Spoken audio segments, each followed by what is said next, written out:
Bien alors Didier Le Pêcheur, qu'est-ce qui a fait que ce roman de Grégoire Delatcourt vous a séduit pour vous lancer dans cette adaptation? C'est difficile toujours de répondre à cette question-là parce que c'est un feeling qu'on a en lisant un texte. Là, en l'occurrence, on l'a lu sur épreuve, c'est-à-dire que le roman n'était pas encore paru. Donc déjà, on ne savait pas que ça serait un best-seller. Il y avait des bonnes vibrations autour de ce texte. Les gens qui le lisaient l'aimaient, mais tant que c'est pas sorti, on ne peut pas savoir le destin d'un roman. Donc quand on a commencé à travailler, le roman est sorti et puis très vite il s'est mis à grossir, grossir, grossir jusqu'à devenir un best-seller. Et plus ça grossissait, plus c'était affreux pour nous à l'écriture parce que ça devenait une responsabilité de plus en plus énorme. Adapter un roman inconnu, voilà, c'est pas dangereux. Adapter un roman qui à ce point-là a été vendu non seulement mais surtout aimé par les gens qui l'ont lu, parce que les lecteurs se sont énormément approprié le roman, le personnage de Jocelyne, ça devenait une responsabilité écrasante, quoi. Justement, quand chaque lecteur a sa vision de Jocelyne et a son film en tête, c'est extrêmement difficile de se lancer dans une adaptation pour satisfaire le plus grand nombre de gens possible. Ah ben c'est absolument affreux. Rien que l'étape du casting, sans parler de l'écriture, rien que l'étape du casting, c'est-à-dire qu'on va choisir un acteur, une actrice pour jouer le rôle de Joe et de Jocelyne. Déjà rien que ça, on sait que voilà, il va y avoir forcément des gens qui vont se dire ah oui non mais je la voyais pas du tout comme ça, etc., etc. Donc c'est une angoisse atroce qui nous étreint pendant un an et qui ne cesse en fait qu'au moment des premières projections. Mais c'était hier, à l'avant-première. Et là, bon, il y avait typiquement là, voilà, quelqu'un qui animait le débat et les acteurs qui parlaient, hein, qui posaient des questions, etc. Puis au bout d'un moment, j'en ai eu marre et j'ai dit non mais attendez, j'ai envie de savoir. Voilà. Donc j'ai pris le micro, j'ai demandé au public. C'était qui tout double. Hein. J'ai dit mais même si vous aimez pas, dites-le, quoi. Et là, les gens ont commencé à se lever et ils ont restitué des choses absolument. Enfin moi, j'étais à deux doigts de chialer, quoi. C'était terrible. Restituer vraiment des choses bien. Et je me suis aperçu voilà, que ça marchait. Je veux dire qu'on avait proposé notre vision Je prétends pas avoir adapté le roman. J'ai fait une adaptation du roman. Plein d'autres seraient possibles. N'importe quel autre réalisateur prendrait ce roman et en ferait quelque chose de probablement différent. Il y avait plein de façons de le faire. Ce n'est que la mienne.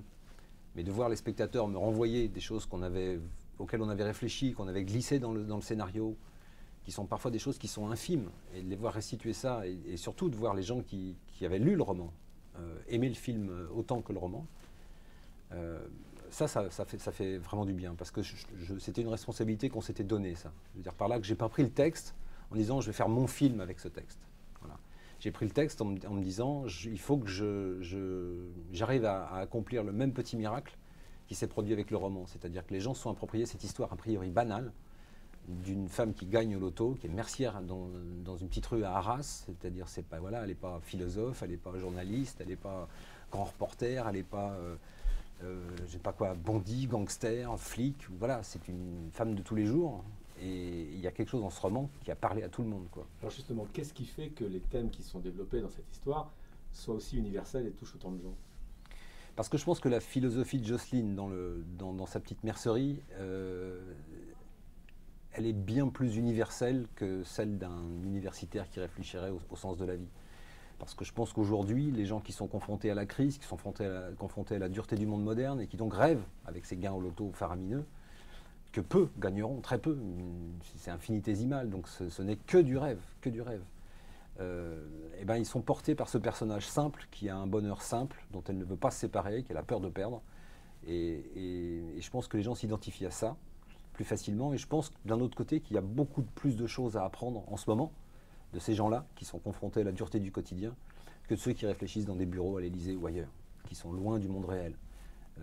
Ces gens-là, ils sont confrontés à des choses très terre à terre du quotidien, mais qui forment un quotidien qui est leur petit bonheur à eux. Et si, ma foi, comme je l'ai dit dans une interview, ils sont très contents et très heureux de partir en camping à Bormes-les-Mimosas, je ne vois pas en quoi ça serait moins intéressant, moins sexy, moins bien que de partir une semaine aux Maldives ou à Miami ou en croisière sur un yacht. Je veux dire, il y a pour elle, pour Jocelyne, cette petite mercière d'Arras, perdre sa vie avec son mari, ses enfants, sa boutique, sa clientèle, c'est un risque aussi gros que pour un financier de perdre sa fortune. Voilà.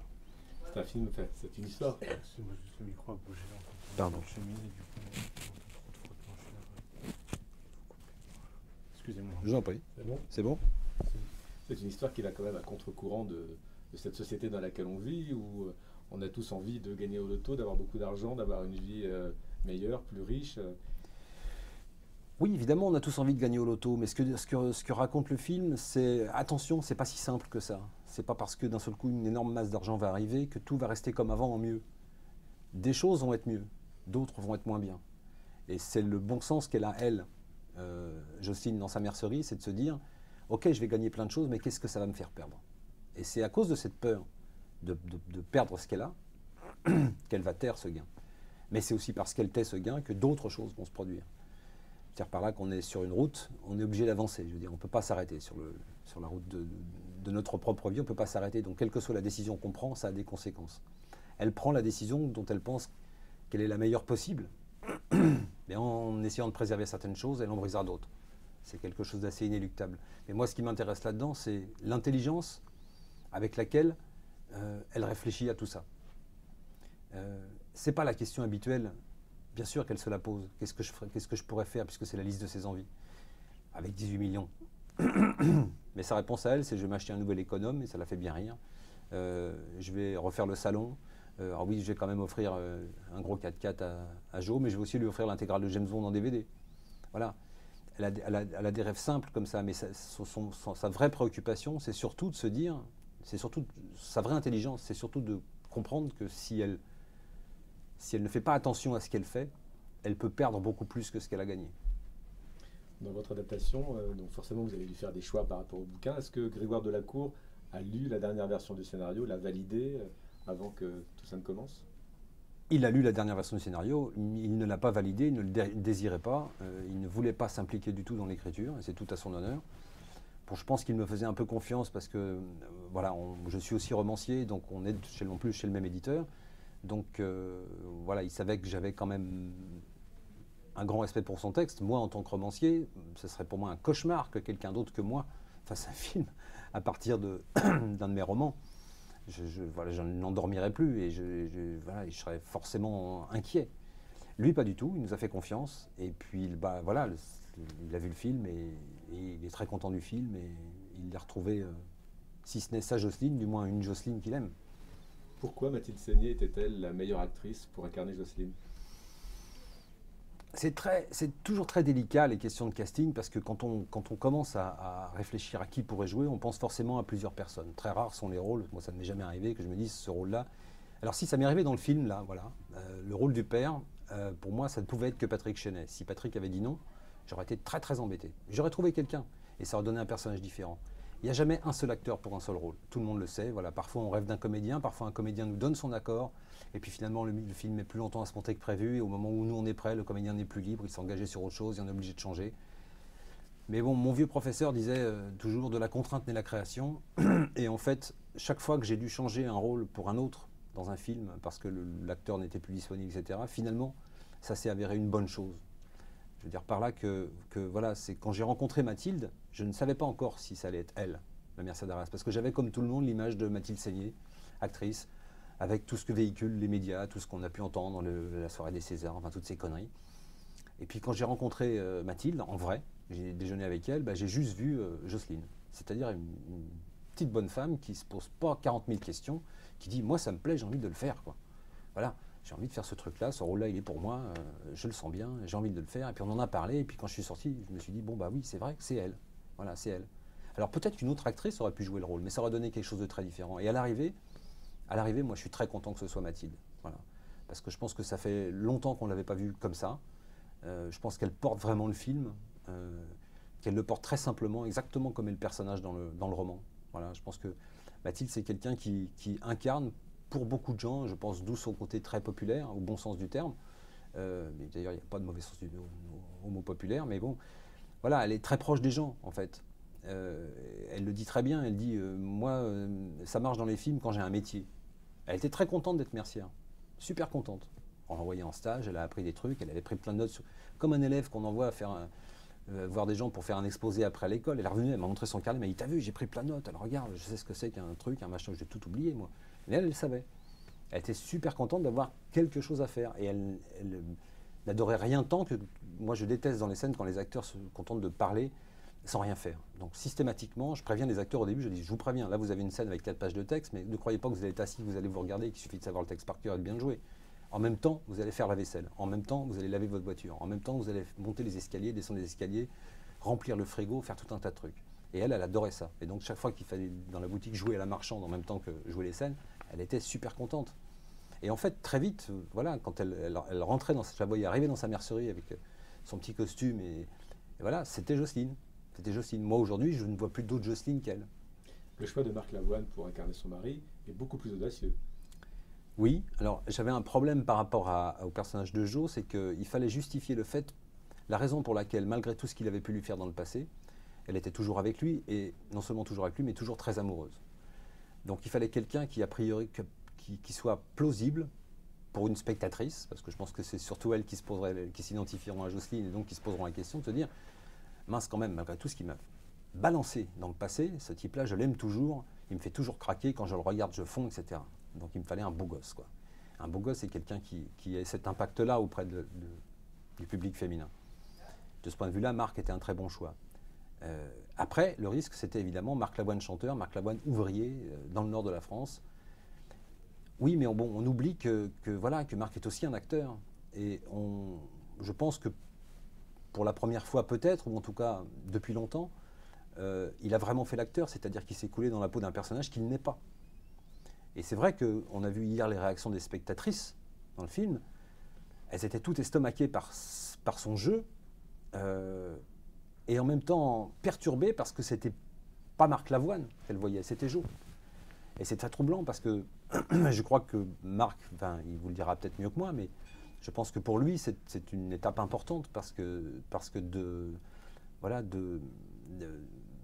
c'est devenu véritablement un acteur. Peut-être pas dans mon film, hein, mais en tout cas pour mon film-là, il s'est vraiment glissé dans la peau d'un personnage qu'il n'est pas du tout. Et il a fallu qu'on aille chercher, lui et moi, très loin dans nos racines. Lui, on vient du même milieu, donc pour aller rechercher, voilà, moi, mon père, lui, le sien, des choses qu'on avait pu vivre dans notre enfance, et qui pouvaient ressortir, qui pouvaient nourrir le personnage, nourrir sa violence. Lui, accepter de se montrer tel qu'il ne se montre pas d'habitude. Il y a une scène dans le film où il est extraordinairement violent, et c'est une scène qui a impressionné tout le plateau quand on l'a tourné, parce que d'un seul coup, ce type adorable, très gentil, avec une voix très douce, est devenu terrifiant, et vraiment terrifiant. Donc c'était un vrai grand bonheur. Vous avez travaillé souvent avec des chanteurs, parce que vous avez réalisé pas mal de clips. Oui. Est-ce que vous aviez eu l'occasion de bosser avec Marc? Non, j'avais jamais encore tourné avec Marc. J'aurais pu à l'époque où je faisais beaucoup de clips. C'est vrai que lui en faisait aussi. On s'était jamais vraiment rencontrés. Il y a un truc qui m'a marqué chez lui, sur sa façon de travailler, c'est qu'il y a une très grande scène dans le film dont il ne faut pas trop parler parce que ça dévoile un peu la fin du film, mais en tout cas une très grande scène difficile qu'il porte à lui tout seul. Il a 4 pages de monologue, quoi, qu'il devait donner dans des circonstances très différentes et très, très difficiles. Et on avait travaillé ensemble, on avait répété cette scène, je lui avais donné des indications très précises.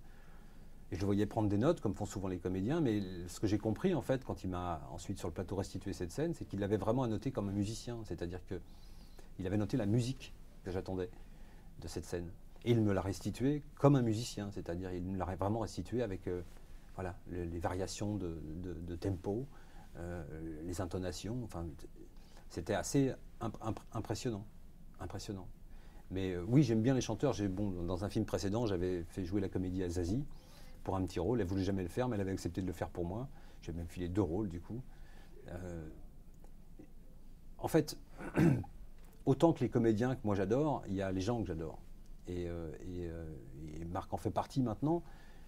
Et à chaque fois, j'essaie de constituer des familles sur mes tournages. Et très souvent, d'ailleurs, les familles qui se constituent sur mes tournages finissent par faire autre chose. J'avais fait il y a longtemps un film avec Jean-Marc Barr et Elodie Bouchez, et ils ont fini par faire tout un tas de films ensemble derrière.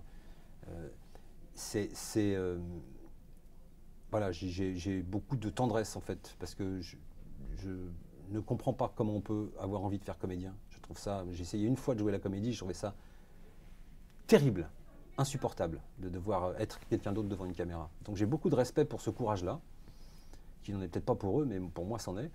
Donc quand j'ai un comédien qui à la fois travaille très sérieusement et en plus est un bon camarade dans la vie, sur le plateau, j'ai tendance à, voilà, je me constitue une famille. Alors ça devient de plus en plus difficile maintenant que j'ai quand même fait pas mal de films, parce qu'à chaque fois que j'en commence un nouveau, je me dis bon, alors qui je vais reprendre? Là, la liste s'agrandit, j'ai jamais autant de rôles pour ça. Donc.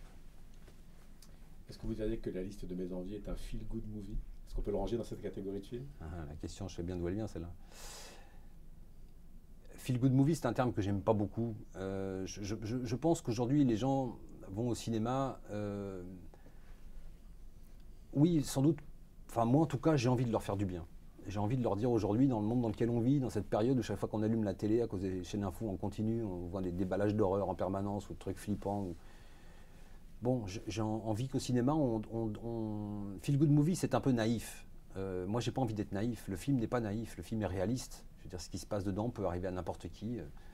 J'ai juste envie de leur dire, voyez, votre vie n'est pas moins bien que celle du voisin, n'est pas moins bien que celle que vous voyez à la télévision, dans les talk shows, n'est pas moins bien que celle des célébrités. Votre vie, elle a autant de valeur que les autres.